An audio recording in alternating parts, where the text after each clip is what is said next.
본문의 제목이 뭡니까? 오병이어의 기적. 오병이어의 기적에 관한 말씀을 오늘 우리가 듣게 됩니다. 오병이어라는 것은 한자어인데요, 5자에다가 떡병자를 씁니다. 그리고 2이자에 물고기 어자를 써서 떡 5개와 물고기 2마리. 주님께서는 이 오병이어를 가지고 엄청난 기적을 베풀어 주셔서 어린아이와 여자를 빼고 무려 5천 명이나 되는 사람을 먹인 엄청난 기적을 베풀어 주셨습니다. 여러분, 이 오병이어의 기적은요, 구약 성경에 보면 출애굽한 이스라엘 백성들을 먹이신 그 여호와 하나님, 황량한 광야에서 하늘에서 만나를 내리시고 또 메추라기를 보내어 주셔서 먹이신 그 하나님이 구약의 하나님이신데, 그 하나님이 역시 신약에서도 동일하게 사람들을 먹이시는 그 예수님이심을 분명하게 드러내주는 사건이라고 할 수가 있겠습니다.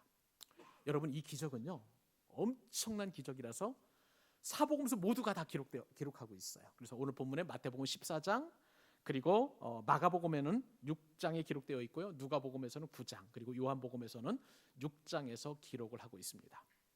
이게 아무것도 아닌 것 같은데, 여러분 그냥 설교를 들으면 그냥 듣겠다고 생각을 하는데, 예수님의 탄생 기적이요 마태복음하고 누가복음에만 기록이 되어 있어요. 그리고 사복음서에 다 기록되어 있는 것은 예수님의 십자가 사건과 부활인데, 그것을 제외하고 이 사복음서 안에 다 기록되어 있는 기적, 이것은 엄청난 의미가 있고 중요한 사건이라는 것을 우리에게 반증해 주는 그런 말씀이라고 할 수가 있겠습니다.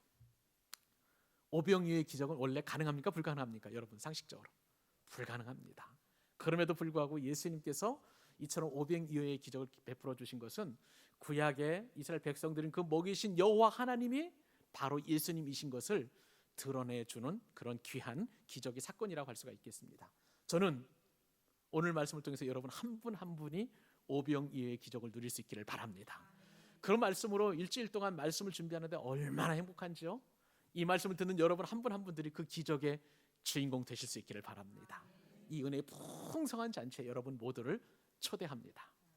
자, 그러면 우리도 기적을 맛보는 그런 인생이 됐으면 좋겠는데, 어떻게 기적이 일어날 수 있을까요? 첫 번째 원리는요, 예수님이 관건인데, 예수님께서 보시고 그리고 불쌍히 여기실 때에 기적이 일어난다는 사실입니다. 우리가 지난주에 말씀을 상고했었을 때에 여러분, 헤롯의 궁전에서 일어난 그 죽음의 잔치, 심판의 잔치를 여러분 다 기억하실 것입니다. 헤롯이 이제 잔치를 베풀었어요. 생일을 맞았죠. 그런데 생일의 그 하이라이트는 헤로디아의 딸 살로메가 춤을 추는 그런 사건이었어요. 근데 이 춤이 얼마나 음란했던지, 음란한 헤롯의 마음을 너무나 기쁘게 한 거예요. 그래서 약속을 합니다. 네가 원하는 것이라면 뭐든지 주겠다. 약속을 넘어서 맹세까지 한 거예요. 그런데 살로메는 이미 사주를 받았습니다. 엄마 헤로디아의 사주를 받았는데, 만약에 너희 아빠가 그렇게 기뻐해서 너에게 뭐를 준다라고 이야기하면 세례 요한의 목을 쳐서 소반으로 달라, 그것을 요청하라고 그랬었던 거예요. 그 말을 듣고 살로메는 그래서 아버지 헤롯에게 그것을 요청한 것입니다. 그래서 세례 요한이 순교를 당하게 되었습니다. 여러분, 이처럼 죽음의 사건, 죽음의 잔치가 헤롯의 궁전에서 이제 일어나게 되었다면, 오늘은 또 다른 생명의 잔치가 이루어지게 되는데, 예수님께서 베푸시고 배설하신 그런 잔치입니다. 이번의 잔치는요, 궁전이 아니라 들녘 베세다 빈들에서 이루어진 그런 잔치였습니다. 그런데 이 잔치는 죽음이나 사망의 잔치가 아니라 생명의 잔치였습니다. 그 말씀 우리 시작이 되는 그 상황 속에서 이루어지는 것인데, 그 말씀이 바로 13절 14절에 이렇게 시작이 됩니다. 예수께서 들으시고 배를 타고 떠나서 따로 빈들에 가시니 무리가 듣고 여러 거울로부터 걸어서 따라간지라. 예수께서 나오사 큰 무리를 보시고 불쌍히 여기사 그 중에 있는 병자를 고쳐 주시니라. 오늘 본문에 보니까요, 예수님 앞에 큰 무리가 있다고 그랬어요. 그리고 우리가 아는 것처럼 여자와 어린이를 제외하면 남자만 5천 명이나 되는 엄청나게 큰 무리였던 것입니다. 사실 아이들을 포함하고 또 부녀자들을 포함하면 우리가 보수적으로 적게 잡으면 한 10,000명, 많이 잡으면 한 2만 명 가량 우리가 상상해 볼 수 있어요. 유추해 볼 수 있습니다. 여러분, 이 큰 무리에는요, 믿음 좋은 사람이 있을 수 있어요. 아니면 그냥 따라온 사람도 있을 수 있고, 부자인 사람도 있을 수 있고, 가난한 사람도 있을 수 있고, 많이 배운 사람, 똑똑한 사람도 있을 수 있고, 또 그렇지 못한 사람도 있을 수 있습니다. 건강한 사람도 있겠죠. 물론 병든 사람도 있을 것입니다. 오늘 병자를 예수님께서 고쳐주신 것을 보면 그런 사람들이 얼마든지 있을 수 있음을 우리가 알게 됩니다. 그런데 여러분, 오늘 말씀을 통해서 놀랍게도 예수님께서는 사람을 구분하십니다. 사람을 차별하신다는 거예요. 여러분, 교회에서 만약에 사람을 차별하면 어떻게 되겠습니까? 만약에 제가 여러분을 차별하면 여러분들은 시험에 들고 교회에 안 나오실 분들이 대다수실 거예요. 근데 여러분, 저는 여러분들 차별하지 않습니다. 근데 주님은 차별하시는 거예요. 어떤 차별일까요? 말씀에 따르면 오늘 예수님께서 헤롯이 세례 요한을 죽였다는 그 이야기를 듣고 배를 타고 떠나십니다. 무슨 얘기냐? 주님에게는 버리고 떠나야 할 사람이 있는데 그 사람이 바로 헤롯이라는 그런 인물이었던 것입니다.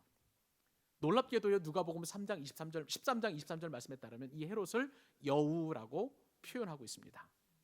예수님께서는 이 헤롯을 여우라고 말씀하시는데 사실 성경에서 어떤 사람을 지칭해서 여우라고 표현하는 것은 이 헤롯이 유일해요. 사람을 여우라고 표현할 때는요, 거기에는 의미가 있습니다. 한마디로 말하면 더 이상 구제할 길이 없다는 뜻이에요. 한마디로 말하면 구제불능이라는 것입니다. 예수님께서는 세례 요한을 죽였다는 그 헤롯이 세례 요한을 죽였다는 그 소식을 듣고 그리고 세례 요한에게 헤롯에게 말을 전합니다. 사람을 보내어서 내 사명이 다할 때까지 나는 죽지 않는다. 그 메시지를 전하고 그리고 그곳을 떠나신 것이에요. 그렇습니다, 여러분. 사람 중에는요, 떠날 수밖에 없는 사람이 분명 있습니다. 사실은 헤롯이 주님을 그렇게 거부한 것 같지만 주님께서 헤롯을 버리신 거예요. 예수님은 회개하지 않는 헤롯을 등을 지고 떠나신 것입니다. 그냥 살고 싶은 대로 살라고 그렇게 포기하신 거예요. 그냥 내버려 두신 것입니다. 여러분, 우리 부모님이나 혹은 나의 배우자나 누군가 나에게 신앙생활 잘해라, 그리고 또 나를 위해서 기도해 주면서 아침에 일찍 우리 교회 한번 가보자 라고 그렇게 말하면 나는 아직까지는 가능성이 있는 사람입니다. 그러나 싸우지도 않고 잔소리도 하지 않고 아무런 반응도 하지 않는다면 그것은 내가 버림을 받은 거예요. 내가 버림을 받은 것입니다. 여러분, 바가지 긁고 잔소리할 때 은혜인 줄 아시기 바랍니다. 특히 젊은 친구들 엄마가 아빠가 나를 위해서 그렇게 이야기하면요, 이거는 정말 나를 사랑하시는구나 생각하시면 틀림이 없습니다. 예수님께서 이처럼 헤롯을 포기하시고 떠나신 곳이 있는데 그곳이 어디냐면은 오늘 본문에 보니까 빈들, 정확하게 말하면 벳세다 빈들입니다. 벳세다 빈들은요, 사진에 보시면 저 위쪽에 아래 왼쪽 큰 바다는 제가 보기에 왼쪽입니다. 거기에는 이제 지중해 있고요, 대해라고 보통 성경에 표현되어 있습니다. 그리고 아래 바다는 이제 염해, 그러니까 뭐라 그럴까요? 죽음의 바다이죠. 사해라고 보통 얘기하는데 그 위쪽에 있는 푸른 호수가 바로 갈릴리 호수 혹은 갈릴리 바다라고 할 수가 있습니다. 지금 벳세다는요, 갈릴리 북쪽 동쪽의 작은 어촌 마을이에요. 예수님 당시에 가버나움과 함께 이 벳세다는 참 어촌으로서 많이 알려진 그러한 동네라고 할 수가 있겠습니다. 그런데 예수님께서 배를 타고 이 벳세다의 빈들이 도착하셨는데 본문 말씀을 보니까 그곳까지 무리들이 따라갔는데 걸어서 많은 사람들이 그렇게 따라갔다라고 성경에 기록하고 있습니다. 여러분, 예수님께서는요, 헤롯은 제멋대로 살도록 그렇게 내버려 두셨지만 주님은 지금 오늘 본문에서 무리들을, 손수 예수님을 만나려고 따라온 그 무리들을 불쌍히 여기셨습니다. 그리고 긍휼히 여기셨어요. 이것이 바로 예수님의 마음인 것입니다. 불쌍히 여기다는 말이 굉장히 중요한 단어입니다. 헬라어로 스플랑코 니주마이라는 그런 단어를 쓰는데요, 이것은 창자가 끊어지는 거예요. 여러분, 한번 창자 끊어진 적 있으십니까? 아니, 창자가 한번 뒤틀려진 적 있으세요? 얼마나 아픈지 아세요? 예수님께서는 지금 그 수많은 엄청난 무리들을 보고 지금 창자가 끊어질 듯한 그런 아픔과 고통스러운 그러한 긍휼하심을 보신 것입니다. 여러분, 헤롯은요 그런 어떤 반응이 전혀 없으셨어요. 예수님께서는. 헤롯은 학벌이 좋은 사람이었습니다. 또 왕이었어요. 권세자였습니다. 더불어서 세례 요한 의로운 사람이잖아요. 그리고 대제사장의 집안의 후손이었습니다. 그럼에도 불구하고 성경 어디에도 보면 이 헤롯이나 혹은 세례 요한을 보고 예수님께서 긍휼히 여기셨다는 표현이 없어요. 근데 오늘 본문에 보면 이 무리들, 그저 예수님 앞에 나온 이 무리들을 예수님께서는 창자가 끊어질 듯한 그런 아픔을 느낄 정도 그렇게 불쌍히 여기셨다는 말씀인 것입니다. 사랑하는 여러분, 우리의 신앙 목표는 분명해야 합니다. 다른 것이 아니라 예수님께서 나를 불쌍히 여기시기를 여러분 기도하고 소원할 수 있기를 주님의 이름으로 축복합니다. 여러분, 우리는 예수님께 구해야 될 것이 내 신앙의 연륜이 아니에요. 내가 헌금 얼마만큼 했으니까 이 헌금 봐달라는 것도 아니에요. 나는 직분이 이런 사람이니까 이렇게 봐달라는 그것도 아닙니다. 여러분, 내게 가지고 있는 것이 아무것도 없다 할지라도 주님께서 나를 불쌍히 여겨달라고 소원하는 그 기도가 가장 중요한 기도이고 저와 여러분이 목표로 삼아야 할 신앙의 목표인 줄로 믿습니다. 왜 그럴까요? 왜 우리는 주님 앞에 끊임없이 불쌍히 여겨달라고 그렇게 기도해야 할까요? 여러분, 놀랍게도 주님이 불쌍히 여기시면 기적이 일어납니다. 기적이 일어납니다. 여러분, 오늘 본문에 보니까 주님께서 이 큰 무리를 보고 불쌍히 여기셨는데요, 예수님의 시선이 머문 곳은 이 엄청난 무리 가운데서도 병자들이었어요. 아픈 사람들이었어요. 주님께서는 그 병자들을 너무나 불쌍히 여겨주셔서 병을 고쳐주셨습니다. 이 시간 나사렛 예수 그리스도의 이름으로 선포합니다. 예수님의 시선이 여러분 모든 아픈 부위마다 임하게 하여 주셔서 여러분을 불쌍히 여겨주시고 여러분을 고치시고 회복시켜 주시고 온전케 되는 은혜가 여러분 한 사람 한 사람에 있기를 주님의 이름으로 간절히 소원합니다. 여러분, 우리도 예수님처럼 사람의 외적인 것에는 눈을 들지 맙시다. 사람의 외적인 것에 주눅 들지 맙시다. 그저 그냥 우리는 주님께서 나를 불쌍히 여겨주신 것처럼 그렇게 우리가 불쌍히 여기면 우리는 기적을 경험하게 된다고 말씀을 드렸잖아요. 그 기적을 체험한 사람은요, 이제 또 다른 불쌍한 사람들을 볼 수 있는 영적인 눈이 열려지게 됩니다. 많은 사람들이 있을 거예요. 그 가운데 나의 사랑과 나의 관심과 나의 필요가 어떤 사람이 나의 필요를 원하는지 눈이 보이기 시작한다니까요. 그러면 여러분의 그 눈을 통해서 예수님처럼 또한 기적을 일으키게 됩니다. 내가 받은 은혜, 내가 받은 말씀, 내가 받은 사랑, 그것을 그대로 전해주는 거예요. 그렇게 할 수 있는 거예요. 사랑하는 여러분, 저는 이 자리에 계신 모든 분들이 그렇게 기적의 통로가 될 수 있기를 바랍니다. 여러분의 귀한 불쌍히 여기심을 받은 여러분 한 분 한 분들이 회복되고 온전하여져서 또 다른 사람을 회복시키고 온전케 하는 일에 여러분들이 기적을 일으키는 기적의 주인공들 될 수 있기를 주님의 이름으로 축복합니다. 기적을 일으키는 두 번째 원리가 있습니다. 따라서 한번 해보실까요? 헌신이 기적을 일으킨다. 감사합니다. 무엇이 기적을 일으킨다고요? 헌신.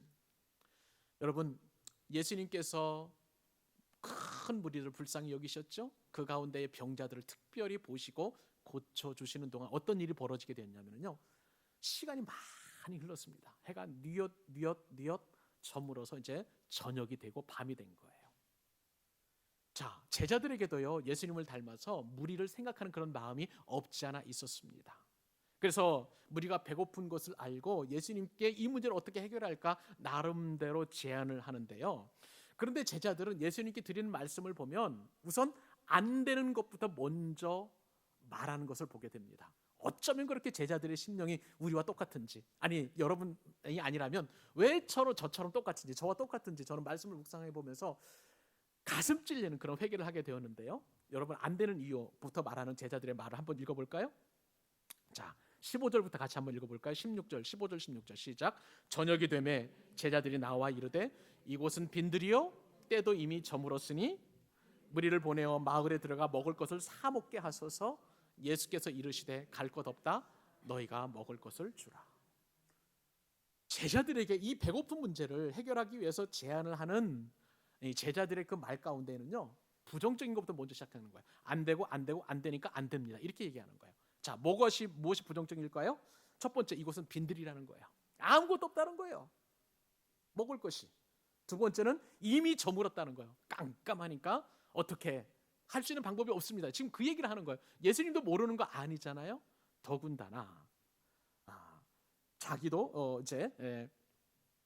그 다음에 먹을 것이 없다. 그렇게 이제 이야기를 하고 있는데요. 그래서 예수님 앞에 무리들을 다 마을로 보내어가지고 먹을 것을 사 먹게 해달라고 그렇게 요청을 합니다. 그런데 이 말을 들은 예수님께서는 전혀 뜻밖의 말씀을 제자들에게 하십니다. 갈 것 없다. 너희들이 먹을 것을 주라고 이렇게 말씀하십니다. 쉽게 말하면 너희들이 해결하라는 거예요. 이 문제를 해결하라는 것입니다. 여러분, 만약에 주님께서 여러분들에게 그 상황에서 말씀하셨다면 여러분들은 해결할 수 있습니까? 없습니까? 없어요. 제자들도 우리랑 똑같아서 할 수 없다라고 이야기 드릴 수밖에 없었습니다. 자, 그러면 여러분 이제 대안을 마련해야 되겠죠? 자, 그러면 제자들이 할 수 없으면 로마가 대안이 될까요? 그때 당시에 팔레스타인을 통치하고 있는 대제국 로마. 그러면 그 제국이 안 된다면 헤롯이 대안이 될 수 있을까요? 아니에요. 헤롯도 할 수 없어요. 그렇다면 마을이 해결이 될 수 있을까요? 마을에 초대형 식당 2만 명이 들어갈 수 있는 그 식당이 있어서 그 많은 사람들을 다 먹일 수 있을까요? 이 오병이어의 기적은 아예 애초부터 될 수 없고 이루어질 수 없는 사건이요 또 기적이라는 것을 예수님은 누구보다도 제자들이 알기를 원하셨던 거예요. 그렇기 때문에 너희들이 하라. 그렇지만 제자들은 할 수 없다라고 고백할 수밖에 없었던 것입니다. 여러분, 우리가 믿음을 갖게 될 때요, 이 믿음이라는 것이 자칫 미신과 그리고 또한 상식이 사이에서 아주 절묘한 그런 어떤 줄타기를 해야 되는데, 미신이라는 것은 뭐냐면은 현실을 직시하지 못하고 무조건 믿는 것을 미신이라고 할 수가 있어요. 또 현실에서 이루어질 것을 보고 믿는 것은 그것은 믿음이 아니라 상식이라고 할 수가 있습니다. 그런데 예수님을 믿는 그 믿음이라는 것은 미신이 아니에요. 상식도 아니에요. 새로운 차원의, 놀라운 차원의 새로운 또한 선물이라고 우리가 할 수가 있습니다. 그런데 이 믿음은 우리가 누구를 믿고 무엇을 믿을까가 결정될 때만 우리가 얻을 수 있는 거예요. 여러분, 그러면 이 상황에서 누구를 믿어야 됩니까? 예수님. 무엇을 믿어야 됩니까? 예수님께서 하실 일을 믿는 것이 바로 참된 믿음인 줄로 믿습니다. 제가요, 목회를 하면서 특별히 깨닫는 은혜가 있습니다.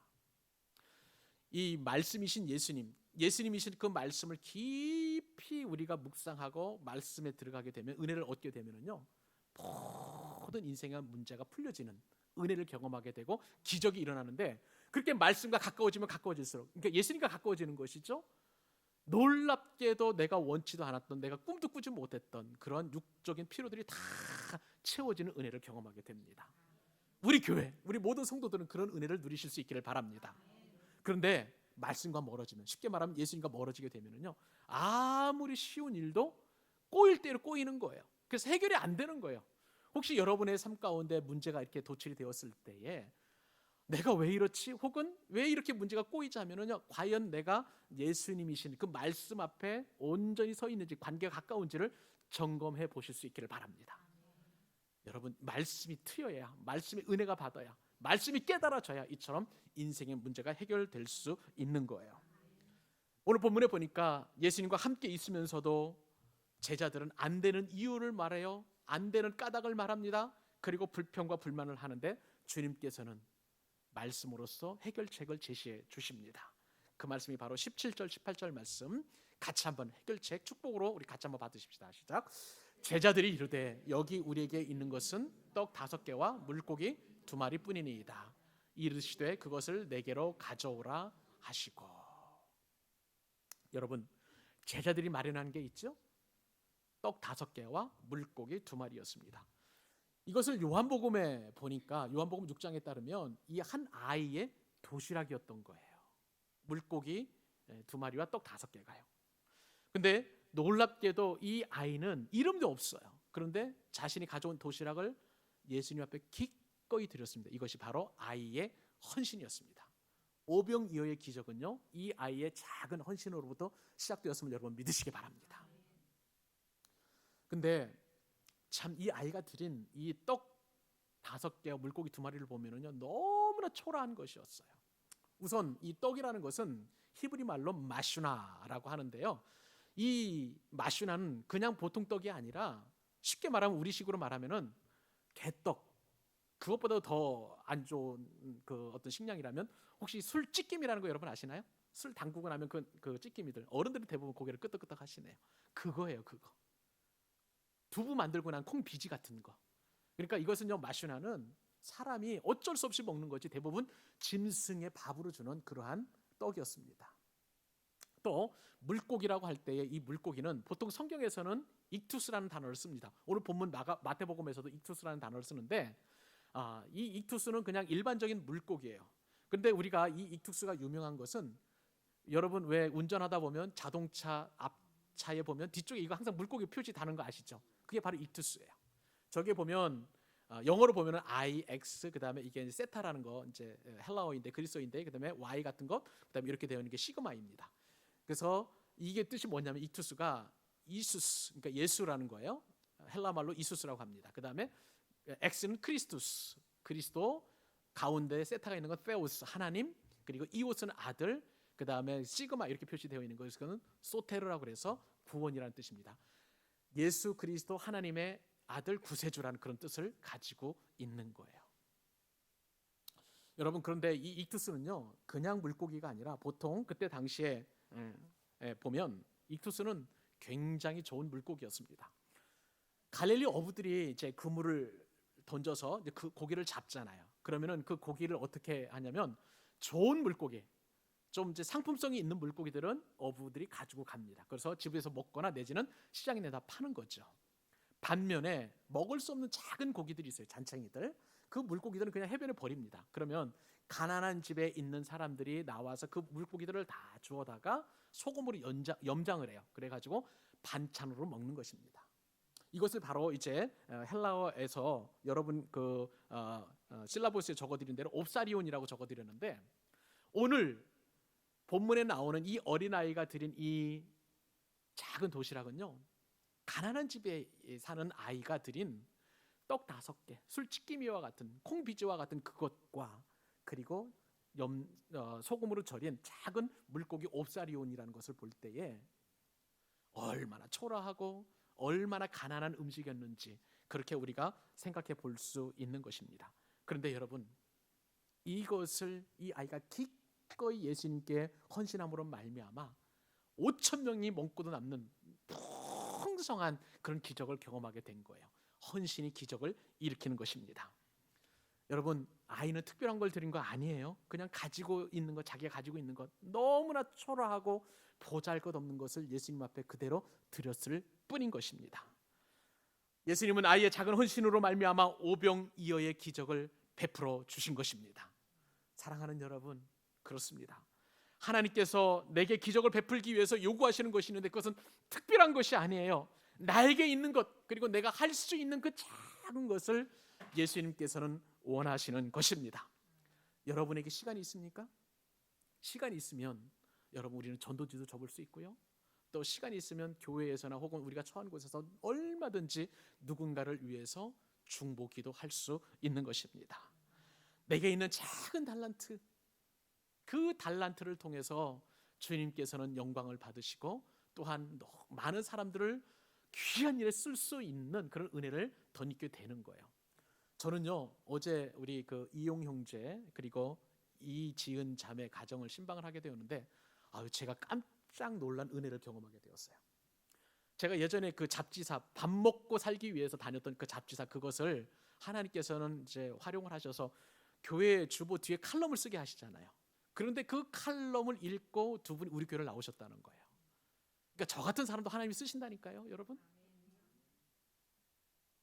아니, 물어보세요. 하물며 여러분들은 저보다 더 귀한 은사와 재능과 모든 것을 다 가지고 계세요.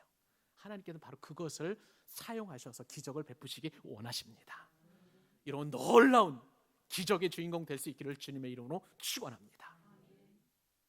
기적을 일으키는 세 번째 요소를 볼까요? 그 원리가 있습니다. 따라서 하십시다. 감사가 기적을 일으킨다. 감사가 기적을 일으킨다는 거예요, 여러분. 감사가. 여러분, 오병이의 기적에는 분명한 감사가 있었습니다. 감사의 기적이 일어나는 거예요. 기적은 작은 것이라도 하나님을 향해서 감사할 때 일어나는 줄로 믿습니다. 오늘 본문에 보니까 누구의 감사가 있었을까요? 예수님의 감사가 있었습니다. 자, 그 말씀 19절에서 21절 같이 읽습니다. 시작. 무리를 명하여 잔디 위에 앉히시고 떡 5개와 물고기 2마리를 가지사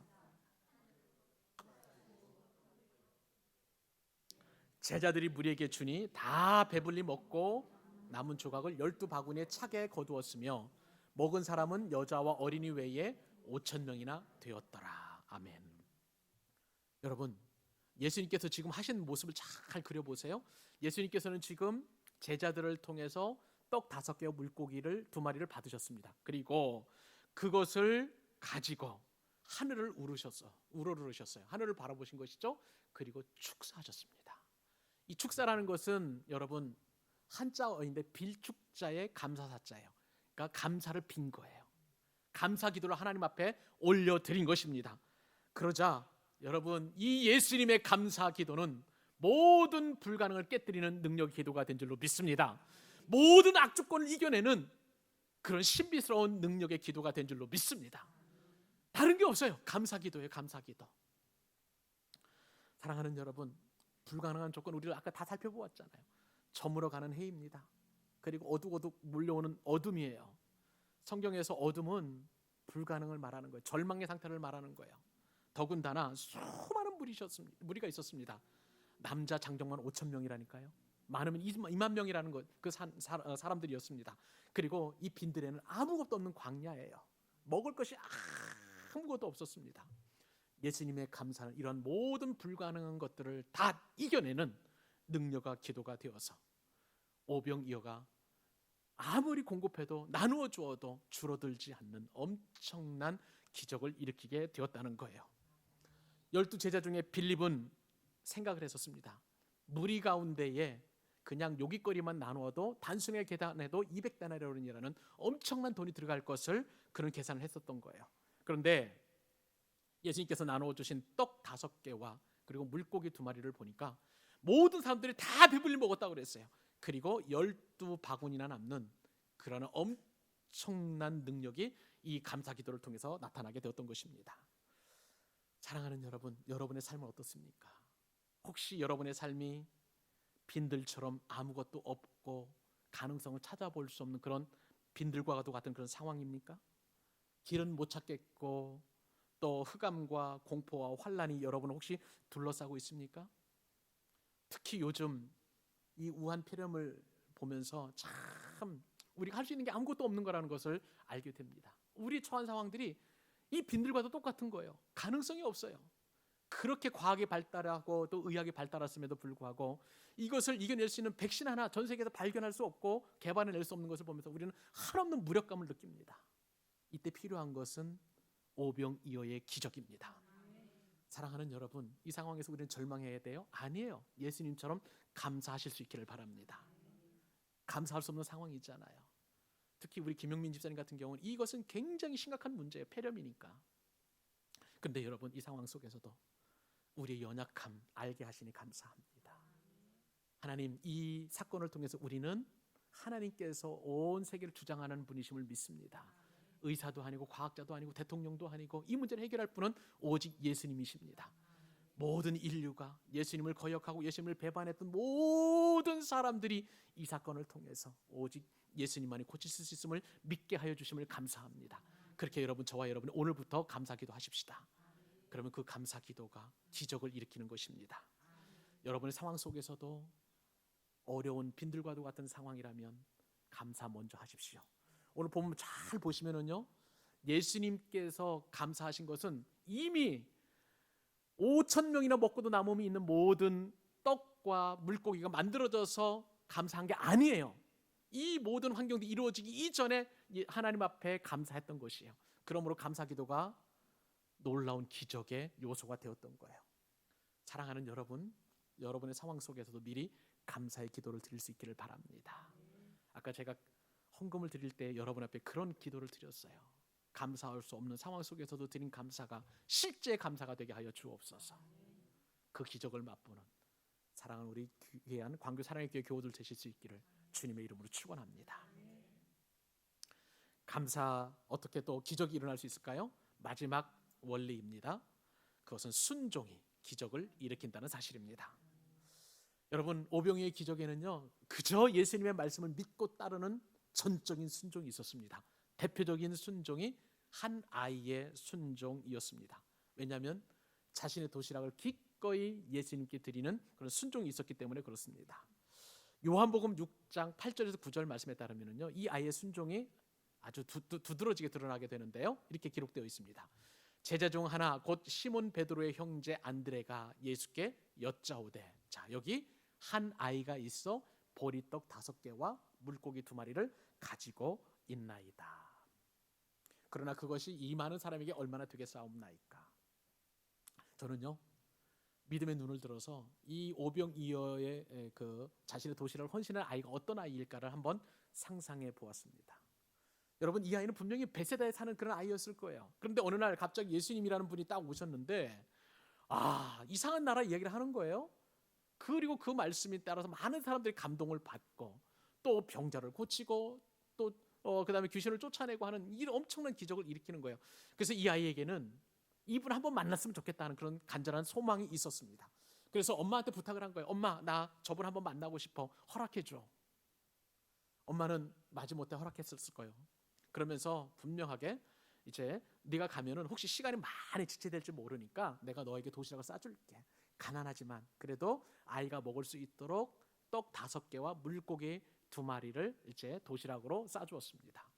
자, 이 도시락을 가지고 아이는 바라보고 싶었고 만나고 싶었던 예수님의 뒤를 졸졸졸 따라갑니다. 제자들 뒤를 따라갔습니다. 그런데 이 아이가 민첩했을 거예요. 아마 소년이었으니까. 소년들은 그냥 뭐 어른들처럼 이렇게 체면 차리고 또 이렇게 뭐라 그럴까 질서 차려가지고 뚜벅뚜벅 걸어가는 게 아니라 다른 사람에게 뒤질까 싶어가지고 막 쪼르르 막 달려갔을 거예요. 예수님 뒤, 그리고 그 뒤에 제자를 따랐을 텐데 그 제자들 뒤를 누구보다도 앞장서서 그렇게 따라갔을 것입니다. 이제 베세다 빈들에 도착을 해서 보니까 이제 예수님께서 말씀을 하시는 것을 가장 앞에서 듣고 싶어가지고 앞줄에 자리를 마련했을 거예요. 성경에 보니까 푸른 잔디 위에 무리를 앉히셨다고 말씀을 하셨는데, 그래서 앉았습니다. 예수님께서 이런저런 말씀을 하시고 또 예수님께서 병자들을 고치는데 그것이 너무나 신기하고 너무나 그 말씀이 재미있었어요. 근데 가만히 보니까 배가 쪼르륵쪼르륵 하는 소리가 나는 거예요. 배에서 지금 댐 무너지는 소리가 나는 겁니다. 꼬르륵 꼬르륵.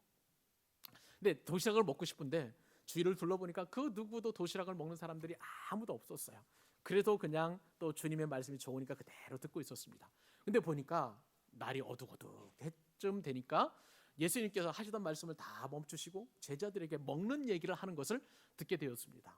그러면서 너희가 먹을 것을 주라, 그렇게 말씀하시는 그 말씀을 하시는 거예요.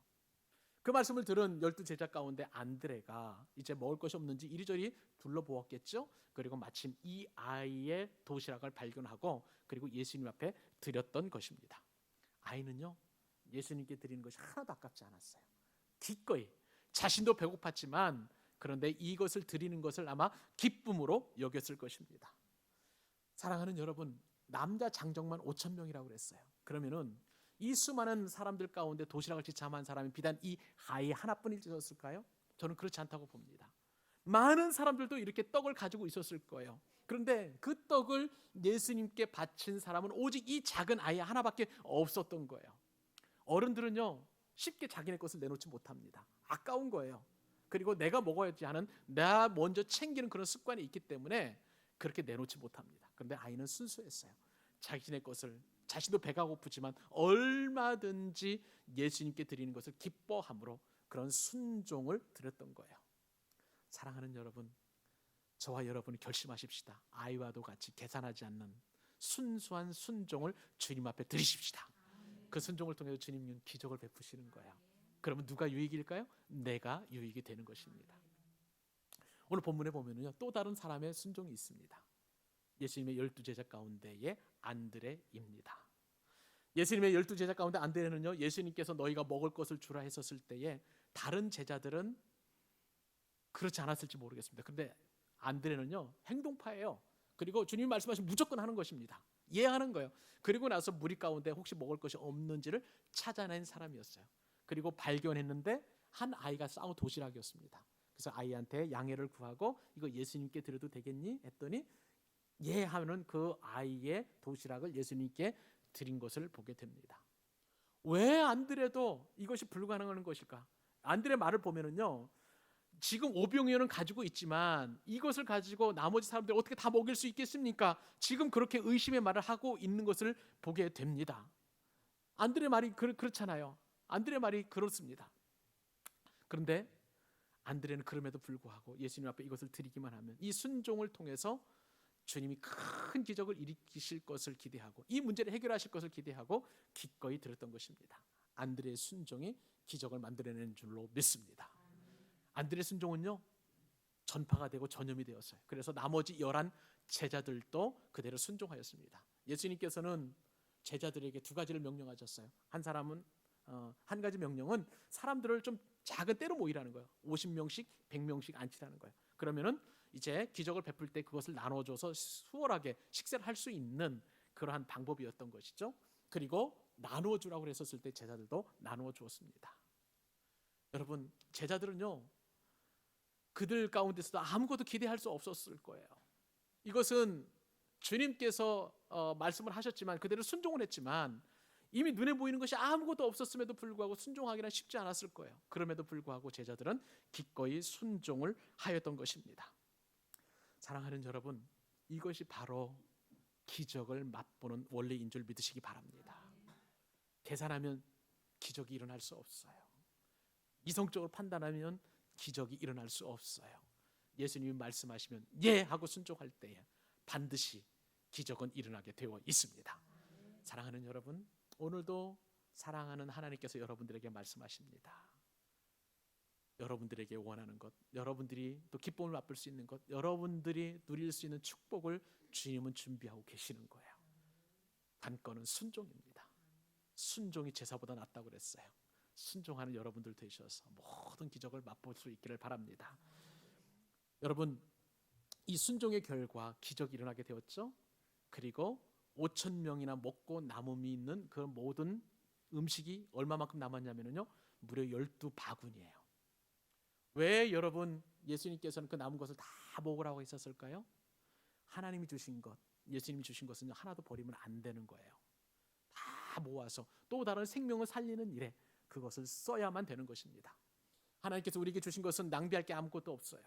버려야 될 것도 없습니다. 잘 모아서, 많이 모아서 또 다른 생명을 살리는 일에 쓰는 그런 또 저와 여러분이 되어야 되는 거예요. 오병이어의 축복은 바로 그러한 명령을 우리에게 주시는 것입니다.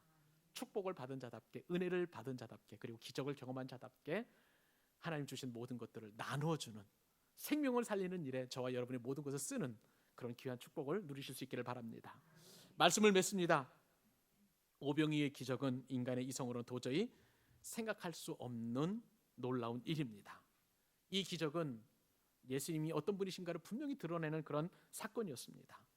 인간에 대한 예수님의 사랑을 분명히 드러내놓은 주신 그런 표적이었고, 장차 우리가 경험할 천국 잔치를 경험하게 한 그런 사건이었습니다. 또 예수님의 신적인 능력을 통해서 예수야말로 진정한 그리스도이심을 드러내는 표적인 줄로 믿습니다.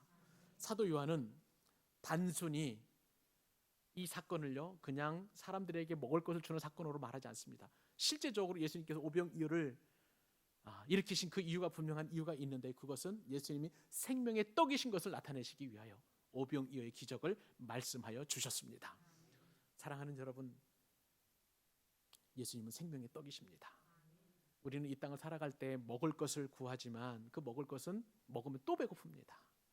한이 없어요. 무한합니다. 그리고 이것은 우리의 욕망이라는 이름으로 인해서 더 갈구하게 되어 있습니다. 근데 이 육체적인 체험보다도 더 우리 가운데 허기를 느끼게 하는 것은 영적인 배고픔이에요. 우리는 죄 문제로 영적으로 배고픕니다. 인생의 문제가 해결되지 않아서 배고픕니다. 내가 죽으면 어떻게 될 것인가에 대한 죽음에 대한 이 문제 배고픕니다. 또 내 인생을 어떻게 살아야 될지에 대한 엄청난 영적 허기가 우리 가운데 있습니다. 그런데 이 문제를 해결할 방법은 다른 게 아니에요. 예수님이 우리 가운데 생명의 떡으로 오셔서 그 떡이신 예수님을 먹어야만 예수님께서는 나와 더불어 먹고 또 주님은 우리와 더불어 먹는 은혜를 경험하게 하게 하신 것입니다. 이것이 바로 오병이어의 축복을 누리는 비결이에요. 사랑하는 여러분, 이 시간 여러분 한 분 한 분들을 다 축복합니다. 생명의 떡이신 예수님을 먹으시고 그 예수님과 영원토록 동행하는 기쁨을 누리는 그 귀한 기적을 누리는 여러분 되시길 주님의 이름으로 축복합니다.